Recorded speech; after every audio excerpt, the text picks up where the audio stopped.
Yo, what's up, Trey TD23 back with another video. We're gonna be talking about my top 10 centers in the NBA. I don't think there's any injuries. I don't think any of the players on my list are injured. So these are the top 10 centers in the NBA. Number 10, I got Christian Wood. He went from the Milwaukee Bucks, went to the Pistons, had a break. I don't know any teams, but I can't think of any of the other teams. The Pistons in 2020. Did his thing the last couple games, and then got a decent contract to the Rockets. Was on and off to. He was on and off. I think the first week or two, maybe 3, he was in all-star-ish conversation, and then kind of fell off because he was injured. So yeah, that's why he's my number 10. Number 9, I got Clint Capela. Clint Capela for the Atlanta Hawks was really good last year, obviously. Helped them with defense, helped them with rebounding, scoring, good lob threat for Trae Young. And it was just an all-around great pickup from them last year and a good piece for them going to the conference finals. Number 8, I got Jonas Valenciunis. Amazing for the Memphis Grizzlies. Amazing. They're probably second best player behind Ja, obviously. Valenciunis was probably their second best or second most impactful player on the Memphis Grizzlies to lead them to the playoffs, to help them go to the playoffs and take a game from the number 1 seeded Utah Jazz. Great scorer, great rebounder, defender, can stretch the floor a little bit. Can, like a lot of other players that I've talked about, can do almost a little bit of everything. Not the greatest defender, but he can rim protect-ish, kind of. He can hit the mid-range, can hit the layup / the little hook shot he does, fade away and everything. But yeah, him being here is not bad. It's just everyone else in front of him is better. And number 7 is going to be a little controversial.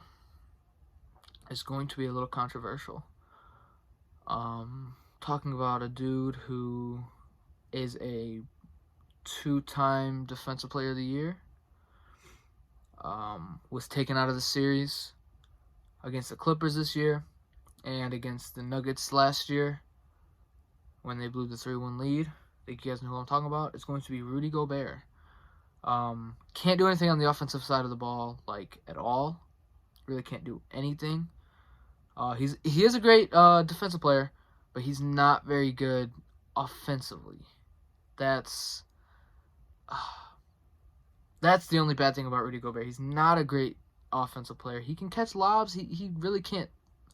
He can't defend the Jokic's, the Embiids, and if he gets switched onto a guard, he just gets attacked. No lateral quickness, no perimeter defense.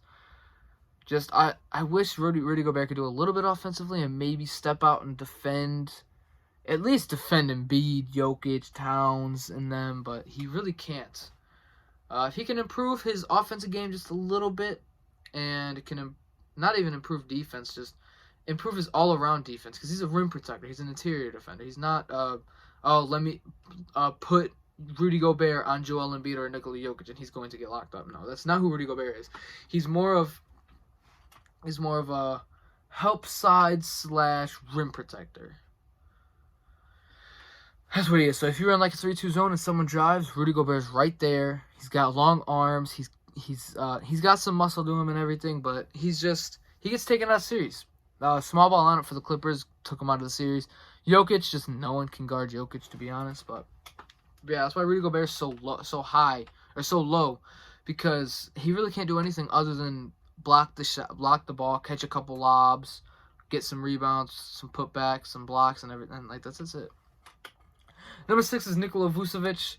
You guys are going to say this is biased because he's on my team. Maybe there's a little bit of bias, but Nikola Vucevic is a good center. He can play make out of the pick and roll. When he's the roller, he can play make, catches the ball when he's rolling, can throw a pass, He can score. He can hit the three, hit the mid-range, hit the post fadeaway. He can dunk it. He's not the best defender, but if you put him in a good situation like he is now with the Chicago Bulls, he should be able to be a decent defender, and that he should show that he's a decent defender. But Vucevic last year, amazing for the Chicago Bulls. When Zach LaVine went out, he just started doing Vucevic things. And when he was with the Magic, he was the number one option. And then when he came to the Chicago Bulls, he was the number two, and he still did pretty good. So, I mean, there's nothing bad to say about Vucevic, to be honest, besides maybe his defending is not very good. But he can do a little bit of everything. Just a little bit of everything. He's a great offensive player, not very good defensive player, but he can do a little bit of everything on the offensive end. Number 5 is going to be Deandre Ayton.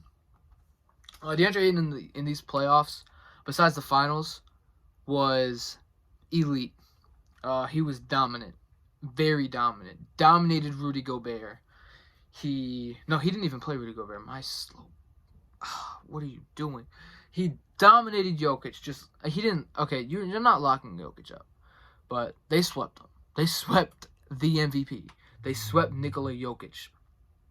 And then he took the Clippers out of the series. He dominated Marcus Morris and Zubac. I don't understand why they play Zubac so much. Like, I'm sorry, I'm not gonna talk about DeAndre Ayton at this second. I'm just gonna go on a little rant for the Clippers. The Clippers have to stop playing Zubac so much. Zubac, as we saw in the first round, was getting dominated by Porzingis, and with that pick and roll, Luka Doncic getting the switch, step back over him, drive by him, lay it in. Like, Zubac, he's got to get better laterally and better defender. Okay, that's my little 30-second rant on the Clippers. DeAndre Ayton, obviously, I just said number 5, dominated the playoffs, except the finals. He was really taken out of the finals. But I think DeAndre Ayton could bump up a spot or two this season.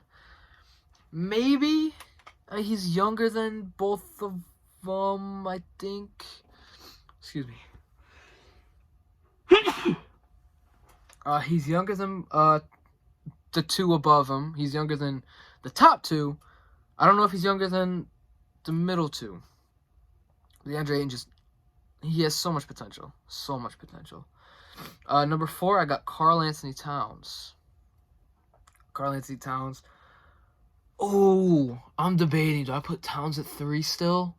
Because last year I didn't make a top 10, but last year Towns was my number 3. You know what?